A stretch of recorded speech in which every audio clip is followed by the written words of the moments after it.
गणेश हर हर महादेव जय सियाराम श्री पुरुषोत्तम भगवाननी जय। पाछला सत्संगमां एटले के पाछळना जे विडियो बनाव्या एमां तमे अध्याय 1, 2 बीजा विडियोमां अध्याय 3, 4 अने आजे हूँ तमने श्रवण करावीश अध्याय 5, 6 आ विषय अने विडियोमां।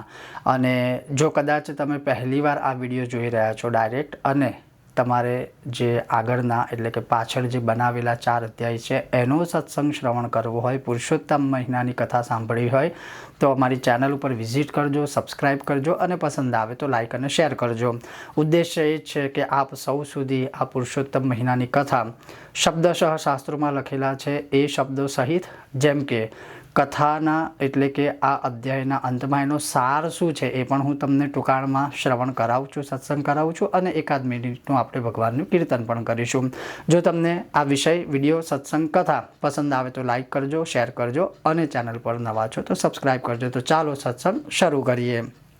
मळ मास जे छे अध्याय नंबर 5 मां जे मळ मास छे ए पुनः भगवान श्री पुरुषोत्तम एटले के नारायण ने विनंती करे छे अने ए जे कथा छे ए नारद भगवान आगळथी प्रश्न पूछे छे भगवान श्री पुरुषोत्तम ने। नारद उवाच किमुवाच महाभागं श्रुत्वा तद्वचनं हरिः चरणाग्रे निपतितम अधिमासम तपोनिधे। नारदे पूछ्યું કે હે મહાભાગ્યશાળી, હે તપના ભંડાર શ્રી નારાયણ શ્રી હરિએ મળમાસના વચન સાંભળ્યા અને તે પછી પોતાના ચરણની આગળ તે ઢળી પડ્યા ત્યારે શ્રી પ્રભુએ તેને શું કહ્યું હતું?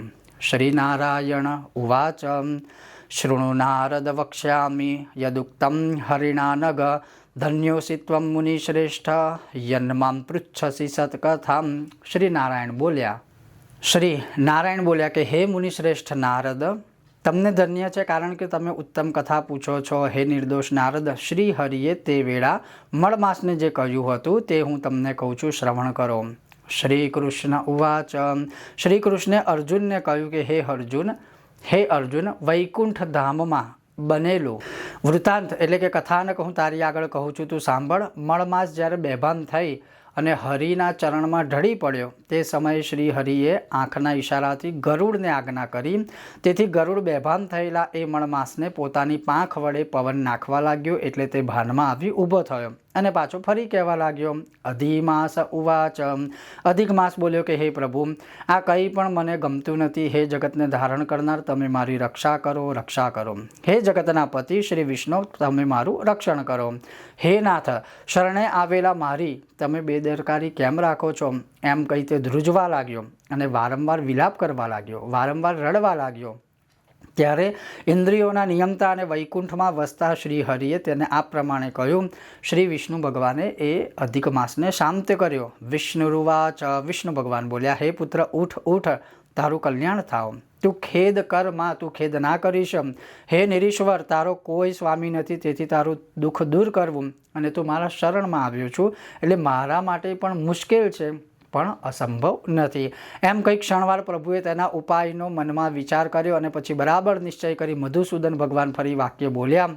શ્રી કૃષ્ણ બોલ્યા, શ્રી ગોકુલવાસી શ્રી કૃષ્ણનું સુંદર મજાનું અહીંયા વર્ણન છે, તમે શ્રવણ કરજો।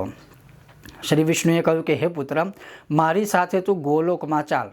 તે યોગીઓને પણ દુર્લભ છે, જ્યાં ગોપીઓના ટોળાની વચ્ચે રહેલા પુરુષોત્તમ શ્રી કૃષ્ણ ભગવાન કહે છે કે તે ઈશ્વર બે ભુજાવાળા છે, મુરલીધર છે, મુરલીને ધારણ કરવાવાળા છે, નવા મેઘ જેવા શ્યામ છે, તેમના નેત્ર લાલ કમળ જેવા છે, તેમનું મુખ શરદ ઋતુની પૂનમના પૂર્ણ ચંદ્ર કરતાં પણ વધારે પ્રકાશિત છે। કરોડો કામદેવની સુંદરતાને વિલાસ કરવાનું તે એક ધામ છે, મનોહર છે, પીળા પિતાંબર ધારણ કરે છે, પુષ્પમાળાઓથી યુક્ત રહે છે, વનમાળાથી સુશોભિત છે, ઉત્તમ રત્નોના શણગાર પહેરે છે, પ્રેમથી શોભી રહ્યા છે, ભક્તો પર સ્નેહવાળા છે, તેમના સર્વ અંગો ચંદનથી ખરડાયેલા રહે છે, કસ્તુરી તથા કેસરના વિલેપનથી તે યુક્ત છે, તેમની છાતીમાં શ્રી વત્સનું ચિહ્ન છે, ચળકતો કૌસ્તુભમણિ ધારણ કરવાથી તે વધારે પ્રકાશિત થઈ રહ્યા છે, उत्तम रत्नों सारथी बनेलो मुकुट पहरे छे, कुंडलोथी अत्यंत प्रकाशे छे, रत्नना सिंहासन पर बिराजे छे, पार्षदोथी चौपास वीटायेला एज पर ब्रह्म छे, पुराण पुरुषोत्तम है, स्वेच्छामय है, सर्वनु बीज मूल कारण है, सर्वना आधार है, परथी पण पर है, નિસ્પૃહ તથા નિર્વિકાર છે, અતિશય પરિપૂર્ણ છે, સર્વના પ્રભુ છે, પ્રકૃતિથી પર છે, સર્વના નિયમતા છે, નિર્ગુણ છે અને સનાતન શરીરધારી છે. માટે ચાલ આપણે બંને ત્યાં જઈએ, એ શ્રી કૃષ્ણ તારું દુઃખ દૂર કરશે. શ્રી નારાયણ બોલ્યા કે એમ કહી તે મળમાસનો હાથ પકડી શ્રી હરિ ગોલોકમાં ગયા. એ ગોલોક અજ્ઞાનરૂપ અંધકારનો નાશ કરનાર છે, જ્ઞાન માર્ગને પ્રકાશિત કરવામાં દીવા સમાન છે. સ્વેચ્છામય એવા પરમાત્માની જ એ મહા ઉગ્ર જ્યોતિ છે. જ્યોતિની અંદર તે પ્રકાશે છે, ત્રણેય લોક કરતાં સુંદર છે. હે મુનિ, પરબ્રહ્મ જેમ કાયમ રહેનાર છે, તેમ ત્રણેય લોકની ઉપર જ રહેનારો એ ગોલોક પણ શાશ્વત સનાતન કાયમ રહેનાર છે. એની લંબાઈ તથા પહોળાઈ 3 કરોડ યોજનની છે. મંડળ જેવો એનો આકાર છે, તે કેવળ તેજરૂપ છે. ત્યાંથી જમીન અતિશય શ્રેષ્ઠ ચકિત થયેલી છે, એટલે કે ત્યાંની જે જમીન છે એ રત્નોથી સુશોભિત થાય છે. યોગીઓ પણ તેને સ્વપ્નમાં જોઈ શકતા નથી, માત્ર વૈષ્ણવો છે એ ત્યાં જઈ શકે છે. પરમેશ્વરે તેને યોગ બળથી અબ્ધર ધારણ કરી રાખેલો છે. એમ તે ગોલોક અંતરિક્ષમાં રહ્યો છે, સર્વ કરતા ઉત્તમ છે. ત્યાં મનનું કે શરીરનું દુઃખ, ગળપણ, મરણ, શોક કે ભય નથી અને ઉત્તમ રત્નોથી શણગારેલા અસંખ્ય મહેલોથી તે ચોપાસ શોભી રહ્યો છે. હવે આગળ સાંભળવા જેવું છે કે જે ગોલોક છે એની નીચે વૈકુંઠ અને શિવલોક છે. એ ગોલોકની જમણી બાજુ 50 કરોડ યોજનના અંતરે વૈકુંઠ લોક છે અને ડાબી બાજુ તેટલા જ અંતરે શિવલોક છે. એ બંને લોક પણ એવા જ અતિશય સુંદર છે. વૈકુંઠ લોક 1 કરોડ યોજન વિસ્તારવાળો અને મંડલાકારવાળો છે. ત્યાં વૈષ્ણવો વસે છે. એ બધા સુંદર પીળા વસ્ત્રો પહેરનારા, એ સુંદર શંખ, ચક્ર, ગદા અને કમળની શોભાવાળા, 4 બાહુઓથી યુક્ત છે. ત્યાં બધી સ્ત્રીઓ પણ લક્ષ્મી જેવી સુંદર છે અને તેઓ અવાજ કરતા ઝાંઝરો તથા કંદોરા ધારણ કરે છે. ગોલોકની નીચે ડાબી બાજુએ જે શિવલોક છે તે પણ 1 કરોડ યોજન વિસ્તારવાળો છે. સૃષ્ટિમાં નાશ રહિત છે અને શંકરના પાર્ષદો ત્યાં વસી રહ્યા છે. મહાભાગ્યશાળી શંકરના ગણો પણ ત્યાં રહે છે. તેઓ બધા જટાઓ ધારણ કરનારા, અંગે ભસ્મના વિલેપનવાળા, સર્પોની જનોઈ પહેરનારા, અર્ધચંદ્રથી પ્રકાશતા લલાટવાળા, ત્રિશૂળ તથા પટ્ટિશ નામના શસ્ત્રોને હાથમાં ધારણ કરનારા, બધાય ગંગાધારી, શૂરા, 3 નેત્રોવાળા તથા જયશાળી છે. ગોલોકની વચ્ચે ઘણી જ સુમનોહર જ્યોતિ છે. એ પરમ હર્ષજનક તથા નિરંતર ઉત્તમ આનંદનું કારણ છે. એનું યોગીઓ યોગ દ્વારા નિરંતર ધ્યાન ધરે છે. એ જ્ઞાનરૂપી નેત્રથી દર્શન કરે છે અને એ જ આનંદ ઉપજાવનાર નિરાકાર તથા પરથી પર પણ છે અને પરથી પણ પર છે. એ જ્યોતિની અંદર અતિશય સુમનોહર સ્વરૂપ બિરાજે છે. એનો રંગ કાળા કમળની પાંખડી જેવો કાળો છે. એના નેત્રો કમળના મધ્યભાગ જેવા લાલ છે. એનું મુખ કરોડો શરદ ઋતુના પૂર્ણ ચંદ્રમાઓથી શોભા કરતાં પણ અતિશય પ્રકાશમાન છે. કરોડો કામદેવોની સુંદરતા તથા વિલાસોનું એ ધામ છે. મનોહર છે. 2 ભુજાઓવાળું છે. હાથમાં મુરલી ધારણ કરે છે. મંદ મંદ હસે છે. પીળા પિતાંબર પહેરે છે. એની છાતીમાં શ્રીવત્સનું ચિહ્ન છે. ચળકતા કૌસ્તુભ વણી વડે એ વધારે પ્રકાશે છે. ઉત્તમ રત્નોની અણીઓથી જડેલા મુકુટ તથા કંડાઓથી એ ઉજ્જવળ છે. રત્નના સિંહાસન પર બિરાજમાન છે અને વનમાળાથી શણગારેલ છે. એ જ પરમ પૂર્ણ બ્રહ્મા છે. એમનું નામ શ્રી કૃષ્ણ છે. એ સ્વેચ્છામય છે, સર્વનું બીજ મૂળ કારણ છે, સર્વનો આધાર છે, પરથી પણ પર છે. તેમની ઉંમર કિશોર ખાલી 8 જ વર્ષની કાયમ જણાય છે. નિરંતર ગોવાળનો વેશ તે ધારણ કરે છે. કરોડો પૂર્ણ ચંદ્ર જેવી શોભાથી યુક્ત છે. ભક્તો પર અનુગ્રહ કરનાર છે.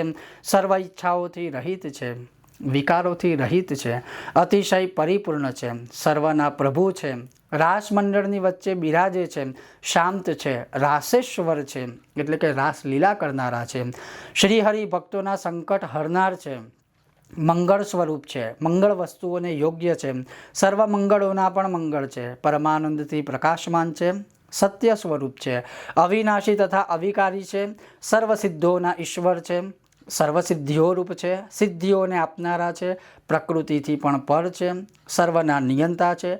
નિર્ગુણ તથા નિત્ય સ્વરૂપ છે. આદ્ય પુરુષ છે. અવ્યક્ત હોય ઇન્દ્રિયોના અવિષય છે. અનેક યજ્ઞાદિ સ્વરૂપ છે, અનેક વડે સ્તુતિ કરાયેલા છે અને નિત્ય સ્વતંત્ર એક તથા પરમાત્મા સ્વરૂપ છે. શાંતિપરાયણ અને શાંત એવા શ્રી કૃષ્ણનું શાંત વૈષ્ણવો ધ્યાન ધર્યા કરે છે, એમ સર્વોત્કૃષ્ટ સ્વરૂપ ધારણ કરતા એ જ એક શ્રી ભગવાન છે. શ્રી નારાયણ બોલ્યા. એમ કહ્યા પછી શ્રી વિષ્ણુ ભગવાન એ અધિક માસની સાથે તરત જ શ્રી ગોલોકમાં જાય છે અને ત્યાં રજોગુણ રહિત ભક્તોથી વ્યાપ્ત તથા સર્વશ્રેષ્ઠ જે છે એ ગોલોકનું દર્શન કરે છે. પછી સુતમુનિ શૌનકાદિ ઋષિઓને કહેવા લાગ્યા. શ્રી સુત ઉવાચ ઇતિ રયિત્વા ગિરિમાક્ત સત્ક્રિયે મુનીશ્વરે તૂષ્ણીમવસ્થિતે મુનિઃ જગાદ વાક્યમ વિધિજો મહોત્સવાદ શુશ્રૂષુરાનંદ નિધેર નવાહા કથા. સુતજી બોલ્યા કે લોકોનો સત્કાર જેમણે સ્વીકાર્યો છે એવા મુનીશ્વર શ્રી નારાયણ એમ કહીને મૌન રહ્યા. ત્યારે બ્રહ્માના પુત્ર નારદ મુનિએ આનંદના ભંડાર પુરુષોત્તમની નવીન કથાઓ સાંભળવાની ઈચ્છાથી અતિ આનંદપૂર્વક પૂછવાની શરૂઆત કરી. શ્રી બૃહન્નારદીય પુરાણે શ્રી નારાયણ નારદ સંવાદે પુરુષોત્તમ માસ માહાત્મ્યે વિષ્ણુર ગોલોક ગમને પંચમોધ્યાય સંપૂર્ણમ. શ્રી પુરુષોત્તમ ભગવાનની જય. શ્રી નારાયણ અર્પણમ અસ્તુ. હવે આગળ અધ્યાય 6. ગોલોકમાં તો ગયા, પણ ગોલોકમાં કોના દર્શન થશે? હવે શ્રી કૃષ્ણ પરમાત્માના. અને બહુ સરસ મજાનું આ કથા છે, એટલે કે આ અધ્યાય છે, અધ્યાય નંબર 6. એ તમે શ્રવણ કરો. નારદ બોલ્યા કે હે નિર્દોષ નારાયણ, વૈકુંઠના અધિપતિ વિષ્ણુ ભગવાને ગોલોકમાં જઈને શું કર્યું હતું એ સાંભળવાની મને ઈચ્છા છે, તો કૃપા કરી એ પણ જરા સંભળાવો ને. ત્યારે નારાયણ બોલ્યા. હે નિર્દોષ નારદ, વિષ્ણુ ભગવાન અધિક માસની સાથે ગોલોકમાં ગયા. તે પછી ત્યાં જે બન્યું હતું તે તમે હવે ધ્યાનથી સાંભળો. એ ગોલોકની વચ્ચે શ્રી કૃષ્ણ ભગવાનનું મંદિર છે. તે મણિમય થાંભલાઓથી અતિશય શોભિતું તેજનું ધામ અને મનોહર છે. તેને શ્રી વિષ્ણુ ભગવાને દૂરથી જોયું, પણ એના તેજથી અંજાઈને એમની આંખો બંધ થઈ જવા લાગી. એટલે ધીમે ધીમે આંખો ઉઘાડી ધીમા પગલે તે આગળ ચાલ્યા. એ વેળા તેમણે અધિક માસને પોતાની પાછળ રાખ્યો હતો. ભગવાનના મંદિરે પહોંચી અધિક માસ આનંદયુક્ત થયો. ત્યાં દ્વારપાળો ઊભા થઈ ગયા. તેમણે શ્રી વિષ્ણુ ભગવાનના ચરણોમાં વંદન કર્યું.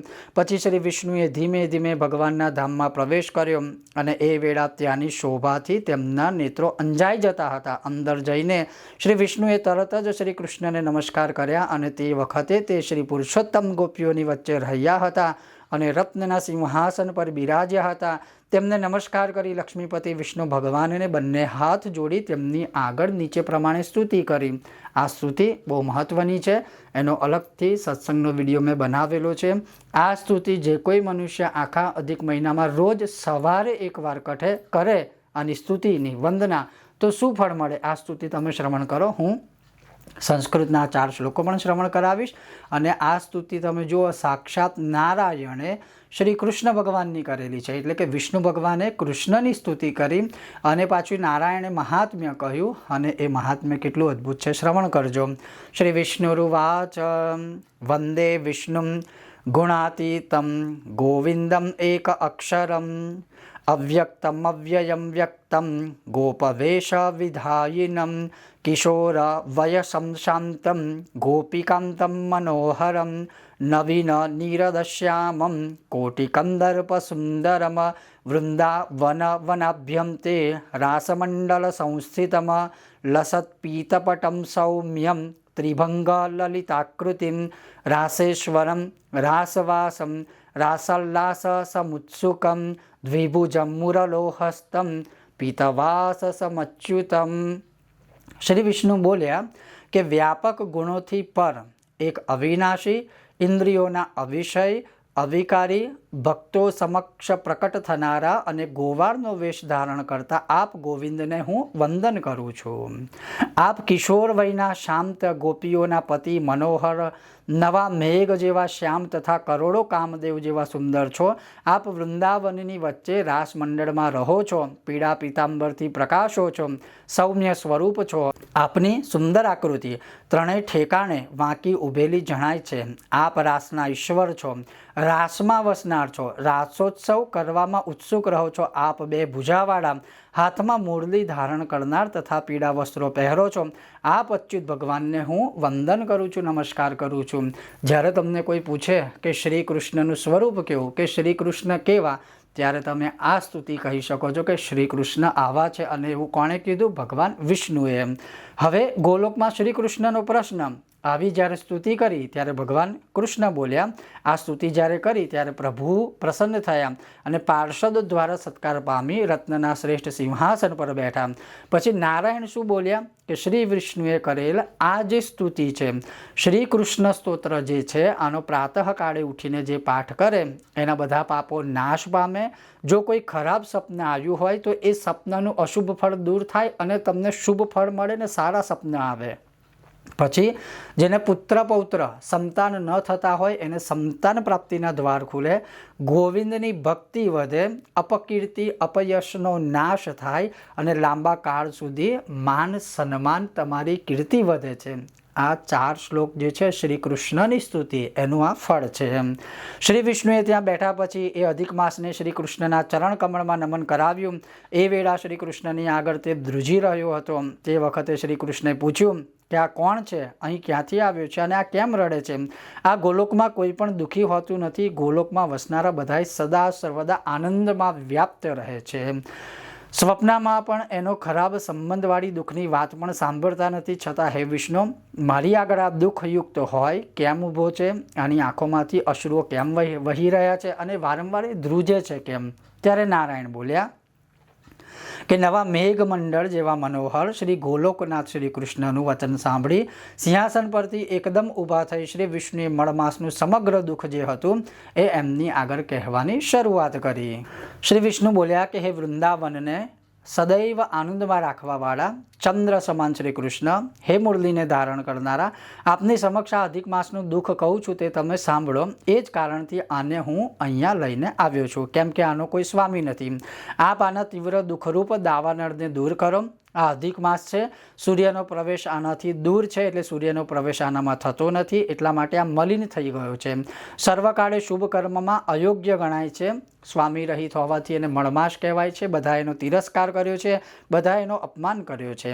એમ સમજી સ્વામી વર્ગ સહિત સર્વ વનસ્પતિઓ, લતાઓ, પાંદડાઓ, 12 મહિનાઓ, કડાઓ, કાષ્ઠાઓ, લવ આદિ મુહૂર્તો, કાળ અંશોએ, અયનોએ, વર્ષોએ આનું અપમાન કરી તિરસ્કાર કર્યો છે.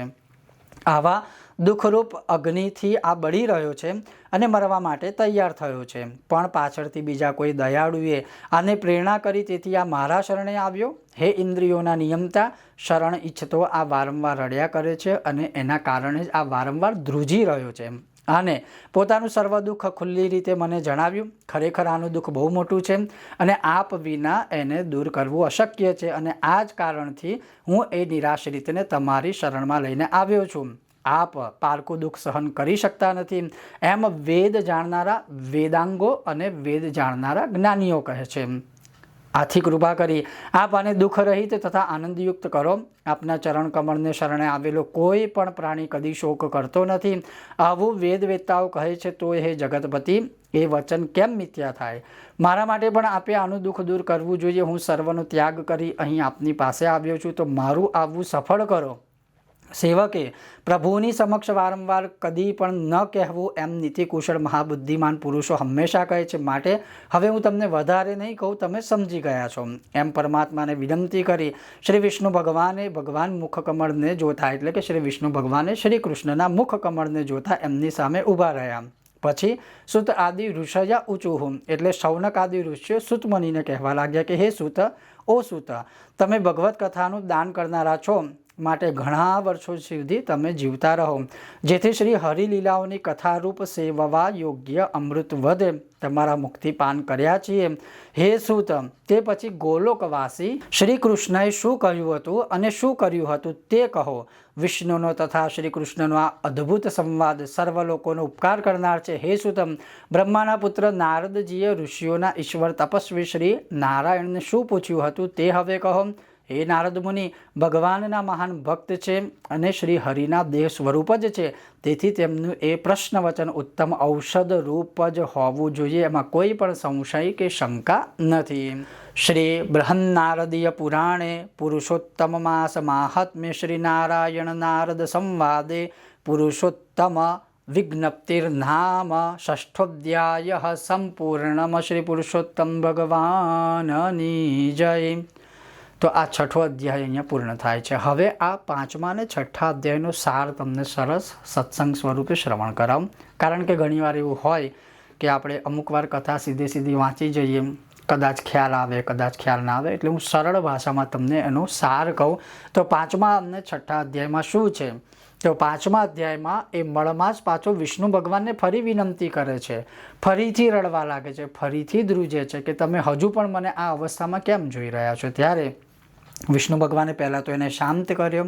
શાંત કર્યા પછી કહ્યું કે ચલો આપણે ગોલોકમાં જઈએ. હવે ગોલોક આપણે ઘણીવાર કહીએ છીએ ને, ગોલોક નિવાસી કે ગોલોક થઈ ગયા અમુક વાર કોઈ ધામમાં જાય ત્યારે. તો હવે ગોલોક છે ક્યાં, એ ગોલોકનું વર્ણન કેવું, એ ગોલોકનો નિવાસ કેટલો સુંદર હોય છે, એ પાંચમા અધ્યાયમાં આવ્યો કે કેટલું સરસ મજાનું ગોલોકનું વર્ણન છે. જેના ભાગ્યમાં હોય ત્યાં જઈ શકે છે. હવે એ તો ગોલોકની વાત થઈ, પણ તમે જુઓ તો ગોલોકની સાથે સાથે વૈકુંઠ અને સાથે સાથે શિવલોકનું વર્ણન પણ આમાં પ્રમાણ સાથે આવ્યું છે. 1 કરોડ યોજન મોટું, એને તમે કોઈ પણ રીતે કન્વર્ટ ના કરી શકો. તો 1 કરોડ યોજન મોટું શિવલોક છે અને 1 કરોડ યોજન મોટું વૈકુંઠ ધામ છે. અને એનું પણ વર્ણન કેવું છે? અવિનાશી છે, ક્યારેય નાશ ના થાય. એટલું સરસ મજાનું વર્ણન આ પાંચમા છઠ્ઠા અધ્યાયમાં આવ્યું. અને પછી જે સ્તુતિ મેં તમને શ્રવણ કરાવી કે વિષ્ણુ ભગવાને શ્રી કૃષ્ણની સ્તુતિ કરી, એ શ્રી કૃષ્ણ ભગવાન કેવા દેખાય છે, એ શ્રી કૃષ્ણ ભગવાનની ભાંતિ કેવી છે, શ્રી કૃષ્ણ ભગવાનની ક્રાંતિ કેવી છે, શ્રી કૃષ્ણ ભગવાનનું સ્વરૂપ કેવું છે, સુંદર મજાની સ્તુતિ છે. એટલે જ્યારે કોઈ પ્રશ્ન કરે કે શ્રી કૃષ્ણ કેવા છે, શ્રી કૃષ્ણનું પ્રમાણ ક્યાં છે, કે શ્રી કૃષ્ણનું સ્વરૂપ કેવું છે, તો તમે આ ઉત્તર આપી શકો છો. કારણ કે સાક્ષાત નારાયણ કહે છે કે શ્રી કૃષ્ણ આવા છે, કોઈ મનુષ્ય નથી કહી રહ્યો, નારાયણ વિષ્ણુ કહે છે. અને એટલું જ નહીં, એ સ્તુતિ જે કોઈ માણસ આખો મહિનો ખાલી સાંભળે અથવા પાઠ કરે તો એનું ફળ કેટલું બધું પ્રાપ્ત થાય છે એ આવ્યું.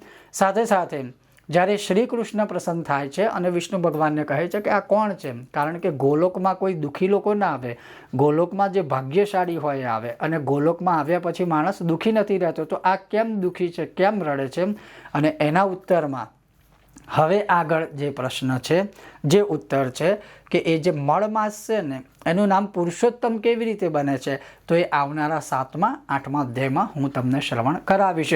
આ હતો આજનો એક સત્સંગ વિષય, વિડીયો, કથા અને શ્રી પુરુષોત્તમ મહાત્મ્યની અધ્યાય નંબર 5 અને 6 નંબરની કથા. હવે આ અધ્યાયોના અંતે 1 મિનિટનું આપણે ફરીથી ભગવાનનું 12 વખત સંકીર્તન અથવા સ્મરણ કરી લઈએ. ઓમ નમો ભગવતે વાસુદેવાય. ઓમ નમો ભગવતે વાસુદેવાય. ઓમ નમો ભગવતે વાસુદેવાય. ઓમ નમો ભગવતે વાસુદેવાય. ઓમ નમો ભગવતે વાસુદેવાય. ઓમ નમો ભગવતે વાસુદેવાય. ઓમ નમો ભગવતે વાસુદેવાય. ઓમ નમો ભગવતે વાસુદેવાય. ઓમ નમો ભગવતે વાસુદેવાય. ઓમ નમો ભગવતે વાસુદેવાય. ઓમ નમો ભગવતે વાસુદેવાય. શ્રી નારાયણાર્પણમસ્તુ. શ્રી પુરુષોત્તમ ભગવાનની જય. ખૂબ જ જલ્દી પાછા મળીશું નવા સત્સંગ સાથે. ત્યાં સુધી તમે જોતા રહો ચાલો સત્સંગ કરીએ મારી સાથે. વિષય વિડીયો કથા પસંદ આવી હોય તો લાઇક કરજો, શેર કરજો અને ચેનલ પર નવા હોય તો સબસ્ક્રાઈબ કરજો. ઓમ ગણેશ, હર હર મહાદેવ, જય સિયારામ, શ્રી પુરુષોત્તમ ભગવાનની જય.